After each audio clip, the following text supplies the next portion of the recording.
আসসালামু আলাইকুম। দেশের এই ক্রান্তি লোককে অসংখ্য ধন্যবাদ এবং আমার সেলুট। মাশরাফির সাথে অন্যায় করলেন আসিফ মাহমুদ। মাশরাফিকে নয়, নয়া বোর্ড সভাপতি করলেন ফারুক আহমেদকে।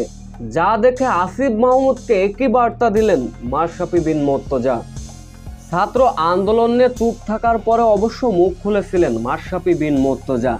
দেশের একটি নিউজ পোর্টাল মাধ্যমে তিনি মুখ খুলেছিলেন। সাংবাদিকদের প্রশ্ন ছিল, এখন তো আপনি এমপি নেই, আপনি কি ক্রিকেট বোর্ডের হয়ে কাজ করতে চান? নিজের ইচ্ছা প্রকাশের কথা তখন তিনি জানিয়েছিলেন দেশের ক্রিকেট এবং বোর্ড সভাপতি নিয়ে তিনি কাজ করতে চান। অবশেষে কপাল পুড়ল মাশরাফি বিন মুর্তজার। শেষ হলো বাংলাদেশ ক্রিকেটে নাজমুল হাসান পাপন অধ্যায়। গেল এক যুগ ধরেই বাংলাদেশ ক্রিকেটের সঙ্গে সম্পৃক্ত রক্তে মিশেছিলেন পাপন সাহেব। তবে তাকে পদত্যাগ করতে বাধ্য করেছেন আসিফ মাহমুদ। আসিফ মাহমুদের ইশারায় এখন নতুন নয়া বোর্ড সভাপতি হয়েছেন বাংলাদেশের সাবেক অধিনায়ক ফারুক আহমেদ।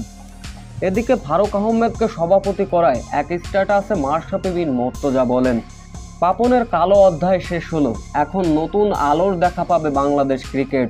ফারুক আহমেদের অধ্যয়নে দুর্নীতিমুক্ত হবে বাংলাদেশ ক্রিকেট বোর্ড, এমনটাই নিজের মতামত ইচ্ছে প্রকাশ করেছে মাশরাফি বিন মুর্তজা। সো ভিউয়ার্স, মাশরাফি বিন মুর্তজা সভাপতি হলে কেমন হতো?